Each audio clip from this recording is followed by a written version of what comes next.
Ya, ahí está. ¿Ya?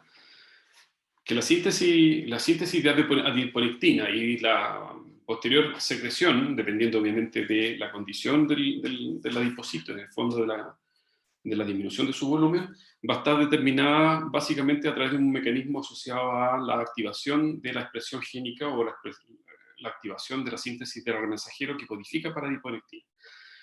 Y el mecanismo de activación de este gen, ¿ya?, que codifica adiponectina, está directamente relacionado con una secuencia génica dentro del DNA que actúa como regulador o modulador. Y dentro de estos sitios reguladores del DNA juega un rol importante los famosos factores de proliferación peroxisómico, ¿ya?, que yo les había mencionado que hay varios. Está el alfa, el beta, el gamma, el delta, alfa, beta, gamma, delta, ¿ya?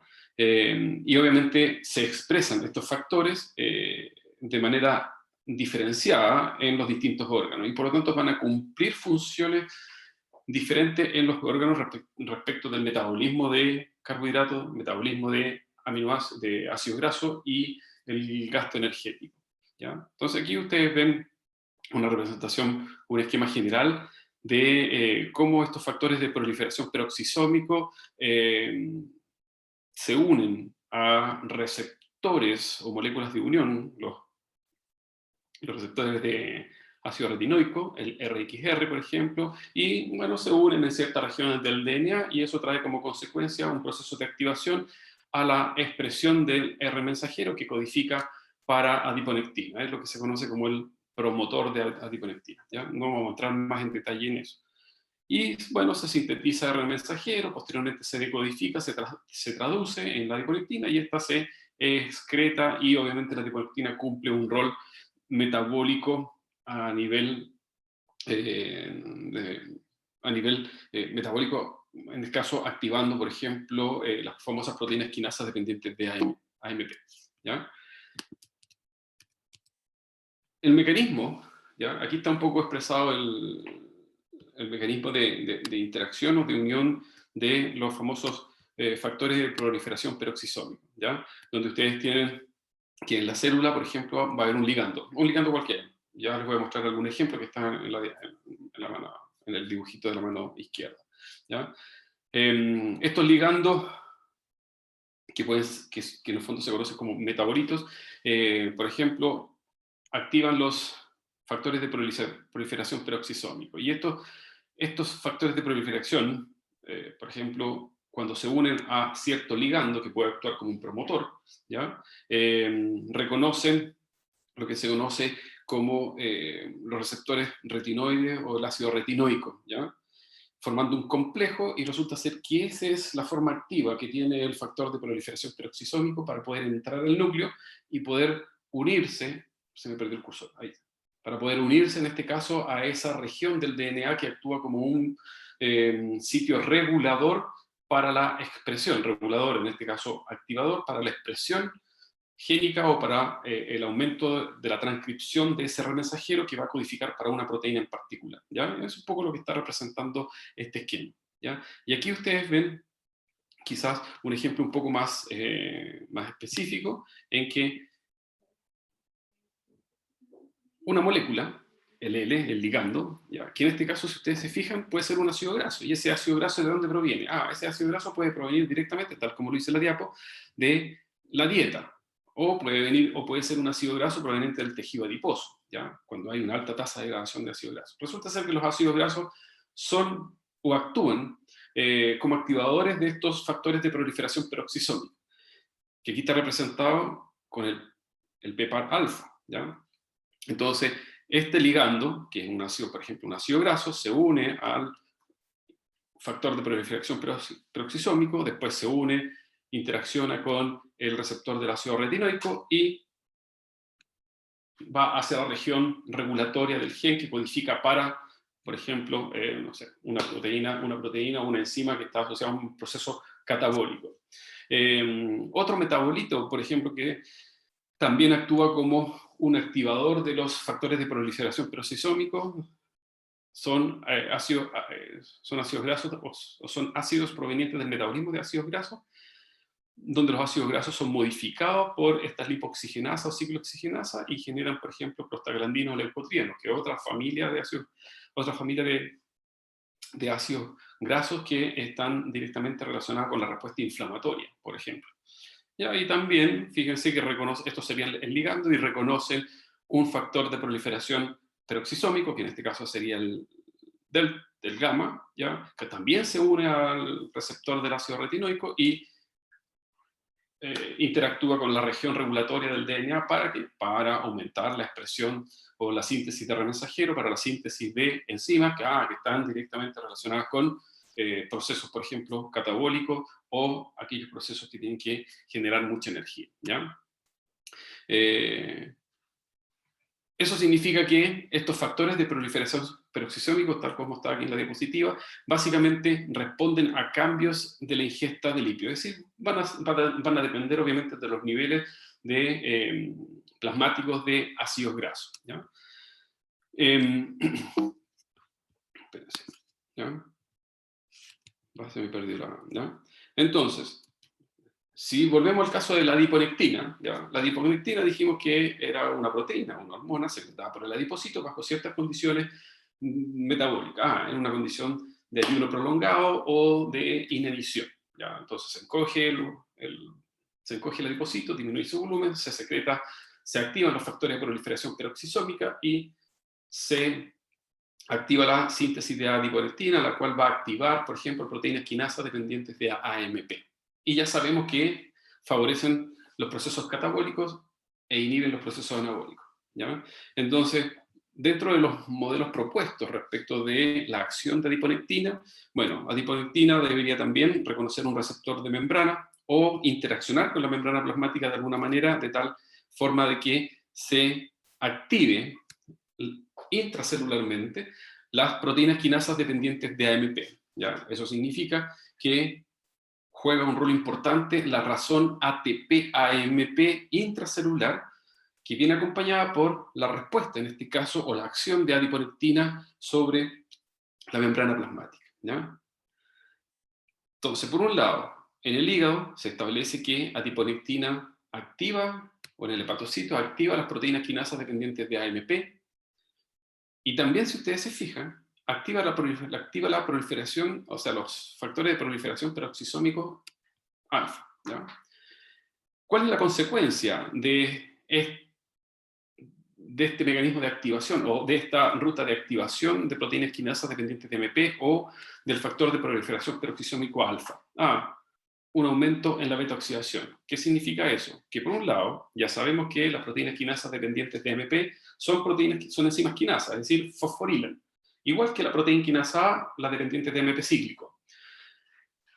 Eso va a significar que si se favorece la beta-oxidación, las proteínas quinasas dependientes de AMP van a favorecer procesos de fosforilación de enzimas específicas dependientes de AMP quinasas, ¿ya? Que van a significar un aumento en la actividad beta-oxidación de ácidos grasos en la matriz mitocondrial del hepatocito. Por otro lado, se activa, ¿ya?, o aumenta la activación, en este caso, de los factores de proliferación peroxisómico. ¿Y qué es lo que hacen estos factores de proliferación peroxisómico? Reconocen un ligando, un efector, por ejemplo, un ácido graso, interaccionan con el receptor del ácido retinoico, forman un complejo activo y en el núcleo activan la transcripción de enzimas que van a estar directamente relacionadas con el aumento de la beta-oxidación en el hepatocito. También van a estar relacionados, fíjense ustedes, para el caso de las proteínas quinasas dependientes de AMP, van a estar relacionadas con una disminución de la actividad de la fosfonolpiruvato-carboxiquinasa. Y no se olviden que esa enzima es una enzima gluconeogénica, ¿ya? Entonces, no es que se inhiba la enzima, sino que se inhibe la sobreproducción de la enzima. Nosotros tenemos un pool de enzima, porque si no el hepatocito no podría hacer gluconeogénesis, ¿ya? Entonces, aquí también tengan cuidado. No es que se inhiba la síntesis de pepquinasa, sí, se inhibe la activación de esa enzima.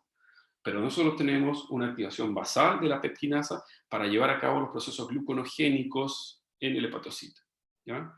También dice que disminuye la actividad de la glucosa 6-fosfatasa. También tienen que tener cuidado,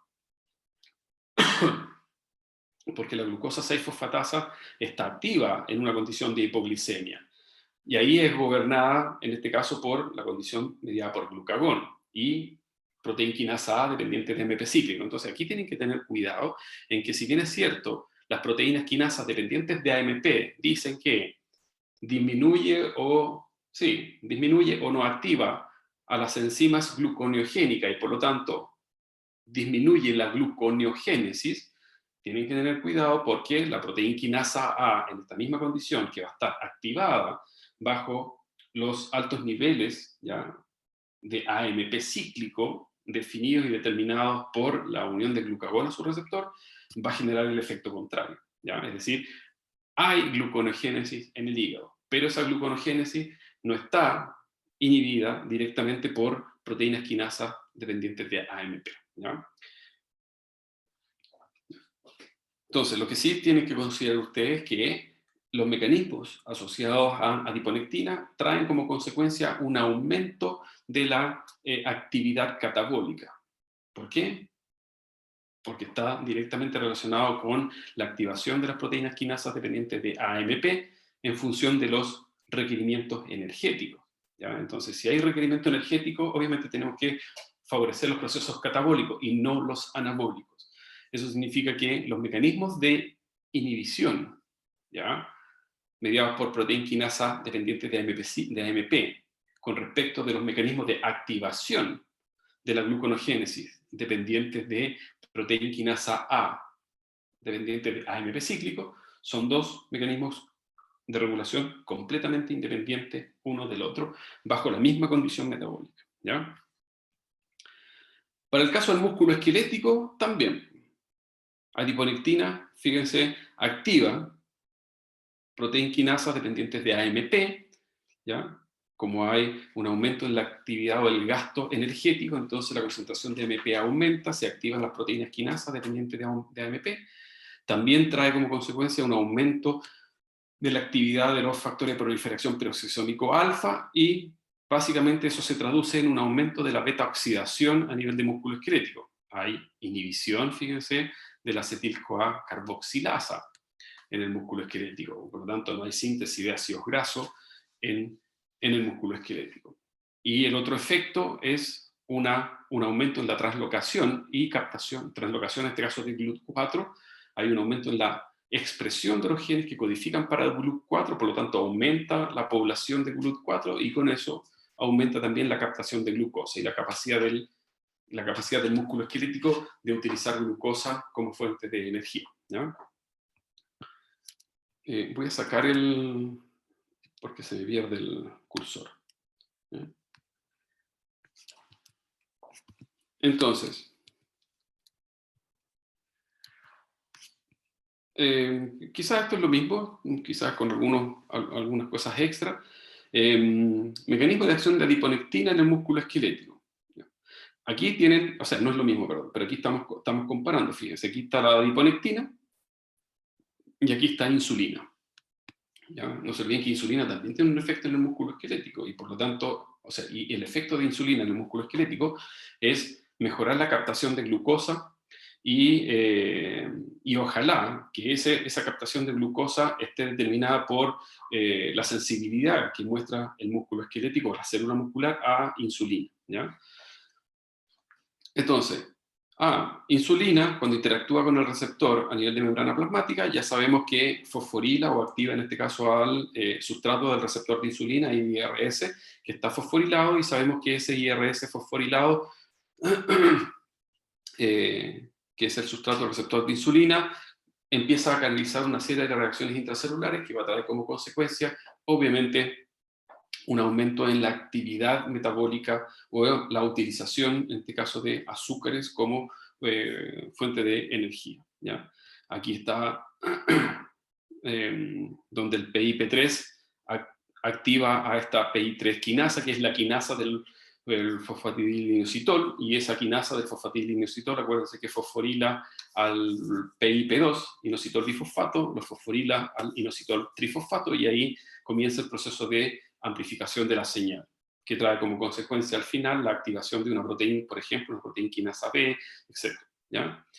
Por otro lado, se cree también que además adiponectina, ¿ya?, podría estar eventualmente asociado al mismo receptor de insulina, el IRS, que se lo mostré en una diapo anterior. ¿Ya? Por eso aquí aparece aquí con un signo de interrogación, porque se cree que participa en la misma ruta de amplificación de señal, activando además a la misma PIP3, que era la diapositiva anterior. Y adiponectina además activa a estas famosas proteínas quinasas dependientes de AMP, siempre y cuando los niveles de AMP sean elevados. Y eso van a estar elevados cuando hay una alta tasa de gasto energético, es decir, contracción muscular o sencillamente ejercicio. Se hidroliza el ATP en ADP y fosfato, y por la adenilato quinasa se transforma el ADP en AMP. Entonces activamos las proteínas quinasas dependientes de AMP. ¿Cuál es el efecto de la proteína quinasa dependiente de AMP? Fíjense, fosforilación de la acetil-CoA-carboxilasa. ¿Ya? Ojo, esto en el músculo esquelético, que yo les había mostrado en el hepatocito, que quien fosforila a la acetil-CoA-carboxilasa y por lo tanto la inhibe y se inhibe la síntesis de ácido graso es la proteína quinasa A dependiente de AMP cíclico. Pero resulta ser que no es la única que va a fosforilar a la acetil-CoA-carboxilasa, sino que está claro que la puede fosforilar la proteína quinasa A dependiente de AMP cíclico, o la puede fosforilar las proteínas quinasas dependientes de AMP. Es decir, cuando hay un componente energético, ¿ya?, que va a regular a estas proteínas quinasas dependientes de AMP, también van a tener un efecto sobre los blancos, que son blancos también de la proteína quinasa A dependiente de AMP cíclico. ¿Ya?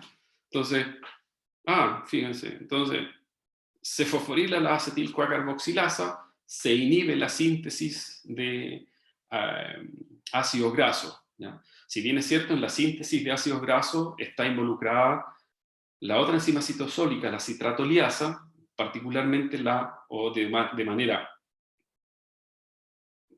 específica, el punto de regulación más importante en la síntesis de ácidos grasos es la acetil-CoA-carboxilasa.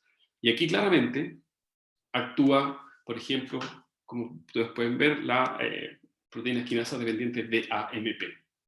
Y yo les mostré que a nivel hepático es fosforilada por la proteína quinasa A dependiente de AMP cíclico. Si se inhibe la acetil-CoA-carboxilasa, por lo tanto, no se puede sintetizar malonil-CoA, ¿ya? Baja la concentración, no hay concentración de malonil-CoA, no hay síntesis de ácidos grasos, y si no hay síntesis de ácidos grasos, además, la concentración, acuérdense, cuando no hay malonil-CoA, no se inhibe a la carnitina acid-transferasa 1, ¿ya? Entonces, como la acid-carnitina-transferasa 1 no está inhibida, el acetil-CoA o el acil-CoA citosólico puede entrar a la matriz mitocondrial a través de acil-carnitina. ¿Se acuerdan que cuando hay síntesis de ácidos grasos, la concentración de malonil-CoA aumenta y, aparte de ser sustrato del ácido graso sintasa, el malonil-CoA inhibía a la acil-carnitina-transferasa 1, impidiendo que entren los ácidos grasos para una beta-oxidación. Entonces, hay un control, ¿ya?, un control muy importante en el transporte de ácidos grasos hacia la matriz mitocondrial. Y si ustedes se fijan,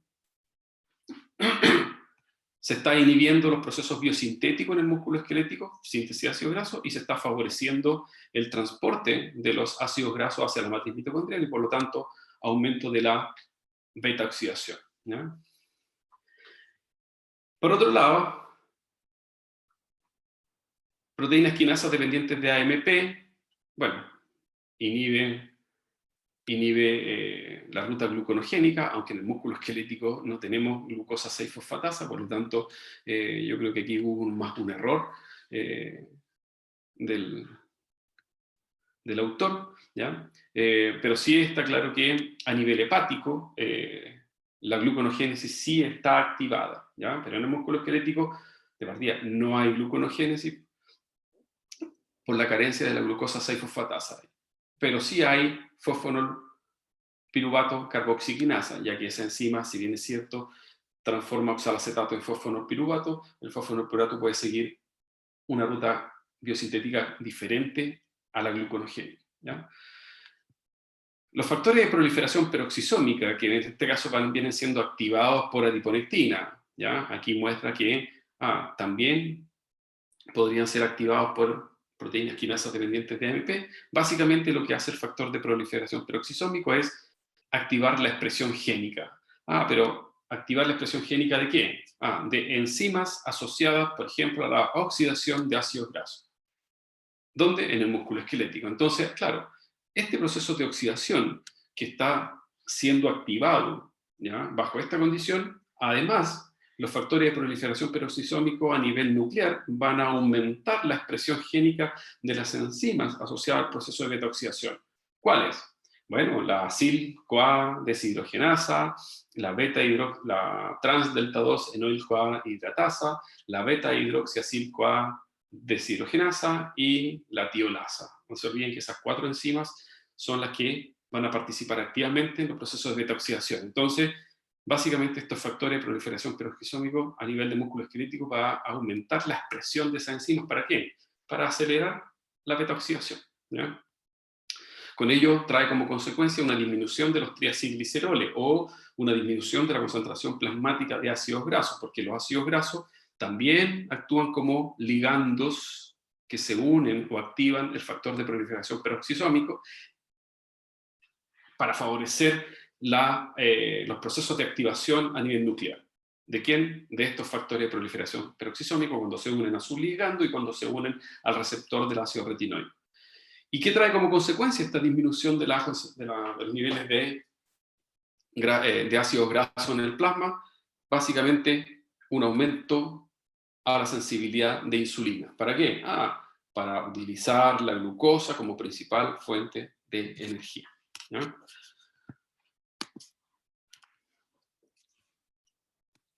En esta diapo, si bien es cierto, hay mucha palabra, después ustedes la leen, yo les voy a explicar solamente el dibujito, ¿ya? Uy, no puedo correr, a ver. Ahí. ¿Qué es lo que le representa este dibujito? O este esquema. Estamos representando un hígado, un tejido adiposo, los factores de proliferación peroxisómico y el músculo esquelético. Es decir, trata de explicar en el fondo cuál es el efecto de los factores de proliferación peroxisómico en los distintos órganos.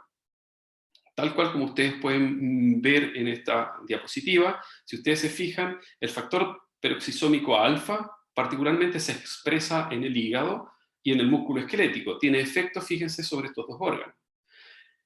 El factor de proliferación peroxisómico gamma, ¿ya?, tiene efectos sobre el hígado, el tejido adiposo y el músculo esquelético. Y por el contrario, o al igual que el alfa, el delta tiene también solo efecto en el músculo esquelético y en el hígado. Eso significa que esos factores de proliferación peroxisómico se expresan de manera preferencial en ciertos tejidos. Y ese efecto de expresarse de manera preferencial en ciertos tejidos, obviamente, van a tener una función diferenciada en cada uno de los tejidos. Entonces, veamos, por ejemplo, el alfa. El alfa dice que favorece la oxidación de ácidos grasos cuando hay una respuesta a la inanición. Es decir, cuando estamos en una condición de inanición, ¿ya?, se acelera la beta-oxidación de ácidos grasos en el hepatocito, y eso es producto de la activación del factor peroxisómico alfa, de proliferación peroxisómico alfa, que, entra al núcleo, favorece la activación de la expresión de la síntesis de ARN mensajero que codifica para todas las enzimas asociadas a la beta-oxidación en el hepatocito. ¿Qué pasa en el músculo esquelético? Exactamente idéntico, es decir, activa la oxidación de ácidos grasos, pero no bajo una condición de inanición, sino que basta y sobra con una condición de un ejercicio, por ejemplo, prolongado. Cuando hay un ejercicio prolongado, los factores de proliferación peroxisómicos alfa a nivel de músculo esquelético van a gatillar también la expresión el aumento o la activación, en este caso, de las enzimas asociadas a la beta-oxidación en el músculo esquelético. Me voy a saltar al delta, ya después vemos el gamma. ¿Qué hace el delta? El factor de proliferación peroxisómico delta, fíjense, está expresado en el músculo esquelético y se expresa también en el tejido adiposo. Y en el tejido adiposo cumple una función similar al alfa, es decir, oxidación de ácidos grasos. Pero aquí la oxidación de ácidos grasos, para obtener energía, está directamente relacionado. Si ustedes se fijan, aquí hay oxidación de ácidos grasos en el alfa, producto o en respuesta a una condición de inanición, es decir, un ayuno prolongado. ¿Y para qué yo necesito ácidos grasos en una condición de ayuno prolongado en el hígado? Para generar la energía para la síntesis, por ejemplo, de glucosa, gluconogénesis. Pero en el tejido adiposo, ¿para qué se favorece la oxidación? No se favorece, o sea, se favorece la oxidación de los ácidos grasos. Ojo, en el tejido adiposo, bajo la condición de inanición, en el ácido graso los triacilgliceroles se están degradando a ácidos grasos, y esto nosotros, ¿qué dijimos? Los transportamos a través de la sangre hacia el hepatocito, y ese ácido graso es activado, transportado a la matriz mitocondrial y beta oxidado. Bueno, esos ácidos grasos que llegan al hepatocito interaccionan con el factor de proliferación peroxisómico alfa, entran al núcleo y activan a las enzimas para favorecer aún más la beta-oxidación, en esa condición de inanición.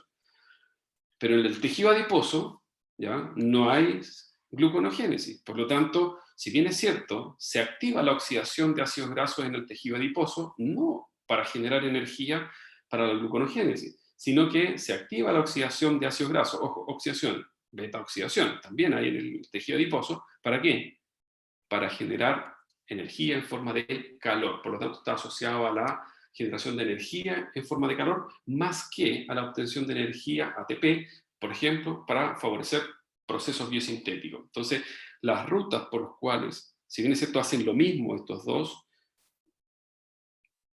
factores de proliferación peroxisómico en el hígado y en el adipocito, obviamente la función es diferente, ¿ya? La función, digámoslo, de los productos o de las rutas que se activan son diferentes.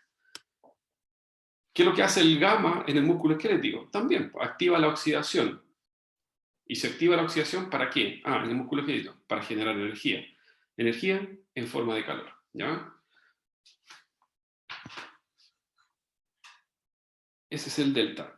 ¿Qué pasa con el factor de proliferación peroxisómico gamma? Fíjense que se expresa en el hígado, se expresa en el músculo, en el adipocito y en el músculo esquelético. Y la función que cumple este factor de proliferación peroxisómico gamma es, a nivel de hígado, fíjense, favorecer la síntesis de ácidos grasos y su almacenamiento. Y en el adipocito, favorecer la síntesis de ácidos grasos y su almacenamiento, así como la producción de las adipoquinas. ¿Cuáles son las adipoquinas? Leptina, adiponectina principalmente. Y en el músculo esquelético aumenta la sensibilidad a insulina.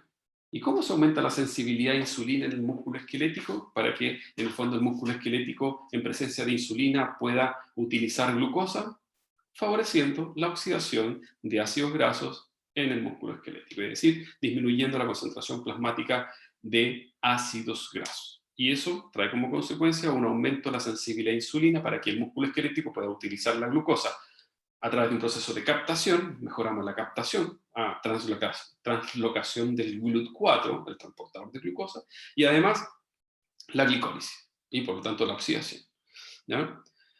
Entonces, si ustedes se fijan, el factor de proliferación peroxisómico gamma está directamente relacionado con los procesos de almacenamiento de grasa, tanto en el hígado como en el tejido adiposo. Pero en condiciones normales, ¿ya?, uno espera, ¿ya?, en condiciones normales, no patológicas, uno espera almacenar ácidos grasos en el tejido adiposo y no en el hígado, porque si no, entraríamos en una condición patológica, ¿ya? Sí, el tejido adiposo, las células hepáticas, sí, acuérdense que nosotros vimos que sintetizan triacilgliceroles. y esos triacilgliceroles son transportados desde el hepatocito a través de estas lipoproteínas VLDL hacia el adipocito para ser almacenado. Entonces, el hepatocito o el hígado sintetiza ácidos grasos, puede almacenar ácidos grasos, pero no es la función del hepatocito almacenar ácidos grasos, sino que esa función la tiene el adipocito. Eso significa que, si bien es cierto, el factor de proliferación peroxisómico gamma se expresa en ambos tejidos y cumple la misma función, síntesis de ácidos grasos y su almacenamiento en el hígado, y la síntesis de grasas y su almacenamiento en el tejido adiposo, está claro que si la función del adipocito es almacenar grasas y la función del hígado es la síntesis solamente y no es su función almacenar, tiene que existir una diferencia en la expresión génica de este factor de proliferación peroxisómica y que particularmente se exprese en el adipocito para almacenar ahí la grasa y no en el hepatocito, ¿ya?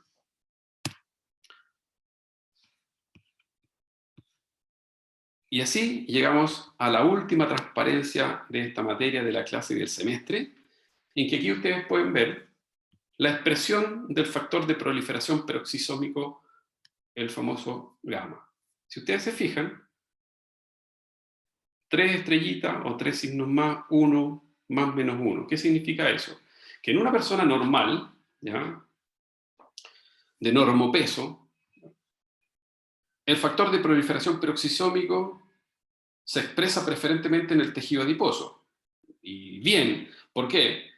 Porque la función de ese factor de proliferación peroxisómico es favorecer la activación o, en este caso, la expresión de las enzimas que están directamente relacionadas con los procesos de síntesis de ácidos grasos y almacenamiento de grasas en el tejido adiposo. Si bien es cierto, también se expresa en el hepatocito, claramente no en la misma magnitud que en el adipocito. Por lo tanto, sí, se puede sintetizar ácidos grasos y triacilgliceroles en el hepatocito y almacenarlo, pero como hay muy baja expresión respecto del adipocito, las grasas preferentemente se van a sintetizar y almacenar en el adipocito. Fíjense que en el músculo esquelético no es un órgano que se sintetice preferentemente ácidos grasos y por lo tanto que se almacene. No. ¿Qué pasa con la sensibilidad a insulina? El adipocito es altamente sensible a insulina. Y por un lado es bueno, porque el exceso de glucosa lo capta el adipocito y lo termina transformando en grasa. Bueno en el sentido en que esa glucosa empieza a disminuir del plasma, pero lamentablemente tenemos una ruta que nos permite almacenar esos átomos de carbono como grasa en el adipocito. También, fíjense, el hígado y el músculo esquelético son altamente sensibles a insulina. Eso significa que estos 3 tejidos pueden utilizar glucosa como fuente de energía. La diferencia está en que el adipocito no necesita mucha energía, entonces la almacena como grasa. El hígado, si estamos en reposo y no hay alto requerimiento energético, tampoco va a utilizar la glucosa como fuente de energía, sino que la canaliza hacia la síntesis de triacilgliceroles, que después lo va a transportar y almacenar en el tejido adiposo. Y el músculo esquelético, bueno, ese sí utiliza la glucosa como principal fuente de energía. Pero ¿qué pasa en una persona obesa? Es decir, ya no es normopeso, estamos hablando de una persona obesa. Fíjense qué pasa con la expresión del factor de proliferación peroxisómico. Preferentemente ahora se sobreexpresa en el hígado, se sobreexpresa en el músculo esquelético. Volvamos entonces a la diapo anterior. ¿Qué es lo que hacía el factor de proliferación peroxisómico gamma en el hígado? Fíjense, síntesis de ácido graso y su almacenamiento. Entonces, cambiamos el adipocito o cambiamos el tejido adiposo y empezamos a almacenar grasa en el tejido ectópico. Es decir, empezamos a almacenar grasa en el hígado, y el hígado se puede transformar al final en un órgano, ¿cómo se llama? En un hígado graso. No solamente el hígado graso se obtiene por la ingesta de nutrientes de manera abundante, sino que también bajo la ingesta de alcohol, por ejemplo, uno puede generar un ácido graso. Y el ácido graso es básicamente, bueno, es una condición patológica, pero implica que el hepatocito está almacenando una mayor cantidad de grasa que lo normal, ¿ya? ¿Qué es lo que hace en el músculo esquelético el gamma? Bueno, aumenta la sensibilidad a insulina. Entonces, básicamente, se observa para una persona obesa, si bien es cierto, aumenta la sensibilidad a insulina, fíjense, en una persona normopeso, en el músculo esquelético, ¿qué pasa en una persona obesa? Baja la sensibilidad a insulina en el músculo esquelético. ¿Qué significa eso? Que como hay una alta tasa de ácidos grasos a nivel plasmático, eso disminuye la sensibilidad a insulina en los diferentes órganos. Claramente, ustedes lo pueden observar acá. Disminuye la sensibilidad a insulina en el adipocito y por lo tanto no hay forma de captar esa glucosa del plasma para ser canalizada por otras rutas metabólicas, menos en el hígado y menos en el músculo esquelético. Entonces, particularmente se utilizan las grasas como fuentes de energía, pero lamentablemente en una persona obesa la sobreexpresión o la expresión de estos, la expresión de estos factores de proliferación peroxisómico se encuentran preferentemente abundantes en el tejido adiposo y por lo tanto empezamos a acumular, a sintetizar y acumular grasa en el tejido adiposo y no en el tejido, en el tejido hepático y no en el tejido adiposo, ¿ya? Y eso es básicamente cuando estamos en el límite entre un normopeso y un obeso, en que básicamente el adipocito ha utilizado toda su capacidad para almacenar grasa. Y eso ha ayudado con el cambio de la expresión del factor de proliferación peroxisómico, el gamma, ¿ya?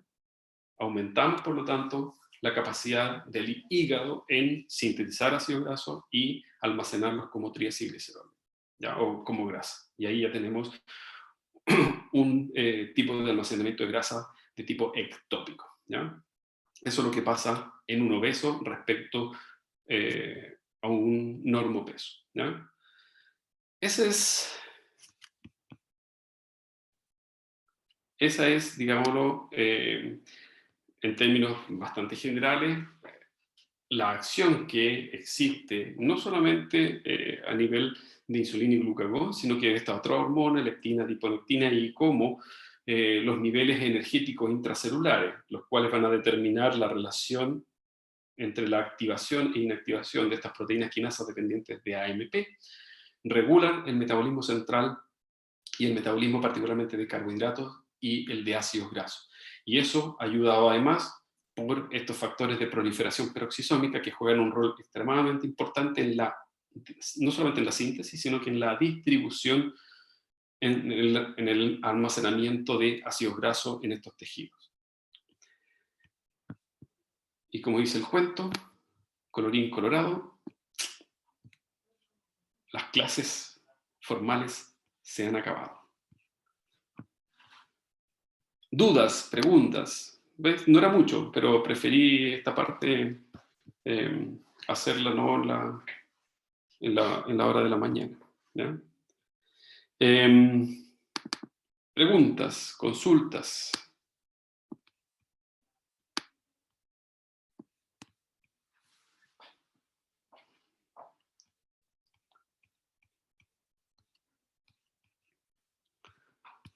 Si no hay dudas, no hay consultas, les recuerdo para la próxima semana, el lunes, Tamara les va a hacer ayudantía, talleres, resolución de dudas. Lo mismo que el martes. Nosotros nos volvemos a ver el jueves en la mañana, que esa hora la voy a hacer yo porque Tamara no puede, ¿ya? Y ahí vamos a resolver dudas.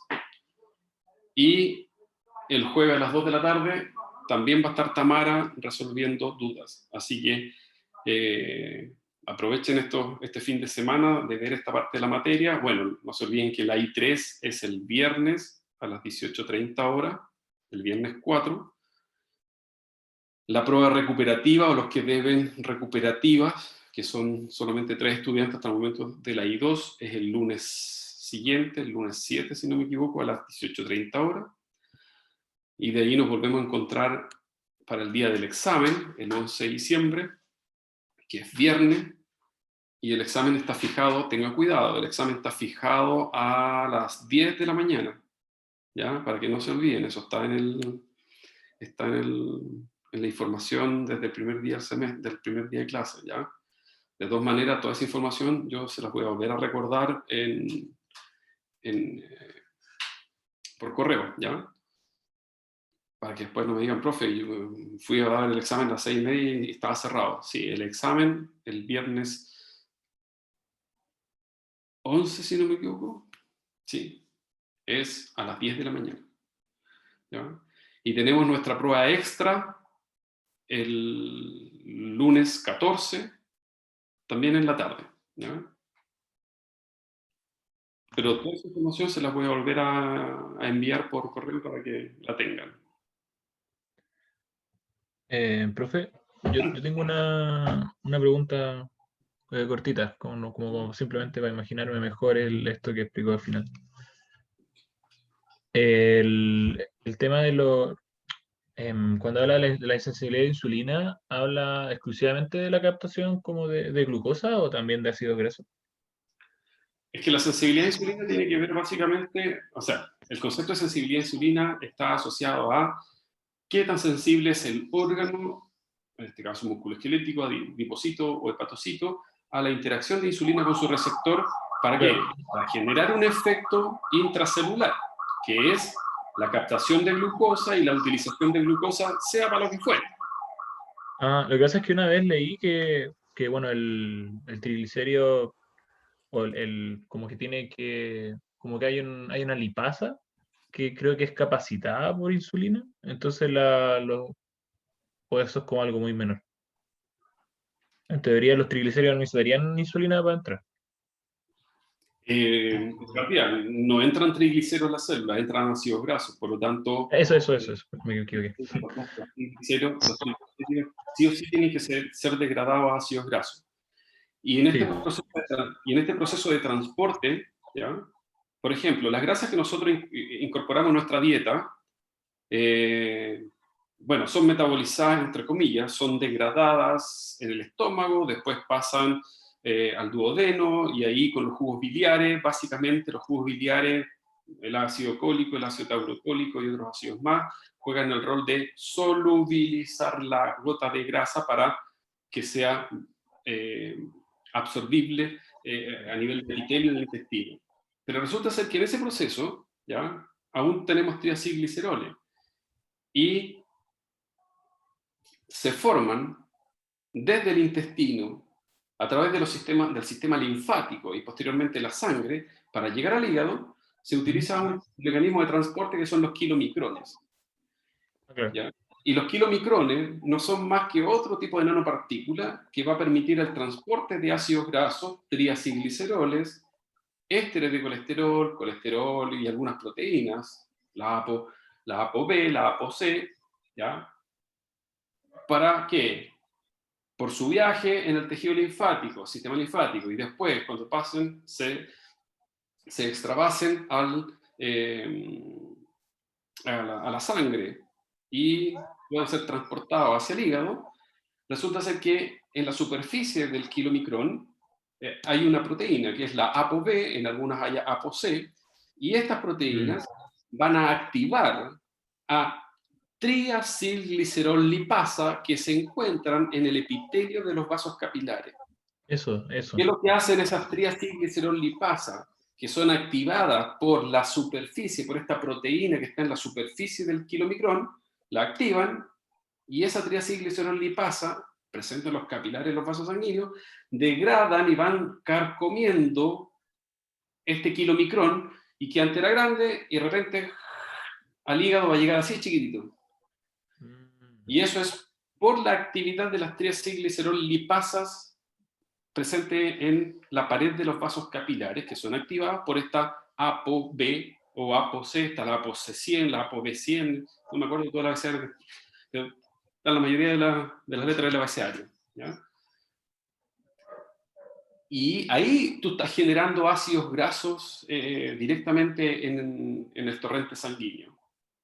ya. Y estos ácidos grasos, bueno, y los kilomicrones modificados son los que van a llegar en el fondo al hepatocito, ¿ya? Ya, ok, Eso es que, al hepatocito y de ahí se degradan, se reubican y esa nanopartícula modificada que llega al hepatocito sufre un proceso de transformación y termina en VLDL y vuelve a salir hacia la sangre y así. ah, pero entonces todo ese proceso es como independiente de si hay insulina o no, o sea, como que no necesita nada de insulina. No, eso es Ah, independiente vale. de insulina. ¿Qué es lo que es dependiente de insulina? Dependiente de insulina es los niveles plasmáticos de glucosa. Entonces, cuando estamos en una condición de hiperglicemia, pero además con una dieta muy rica en ácidos grasos, y por lo tanto vamos a tener altos niveles de glucosa plasmática y altos niveles de ácidos grasos plasmáticos, se va a secretar insulina, pero resulta ser que ahí disminuye la sensibilidad de la insulina por su Mm, receptor, ¿dónde? En el tejido adiposo, en el hepatocito, en el músculo esquelético. ¿Por qué?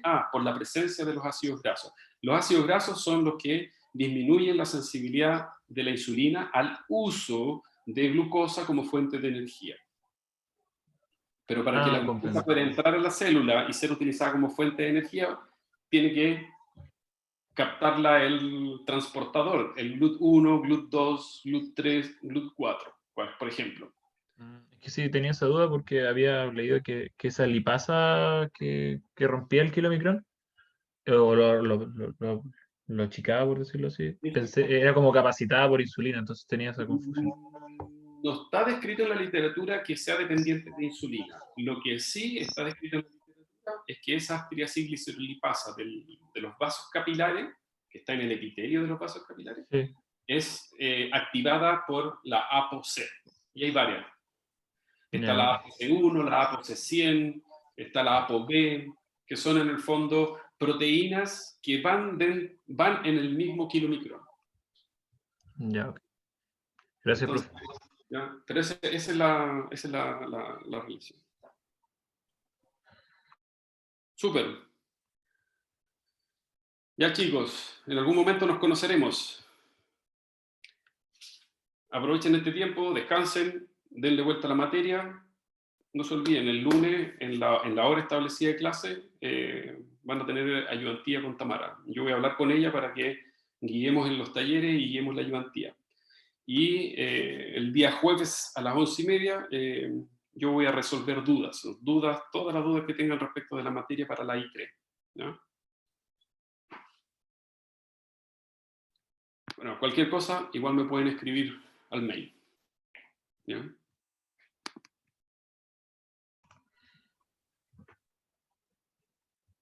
¿Sí?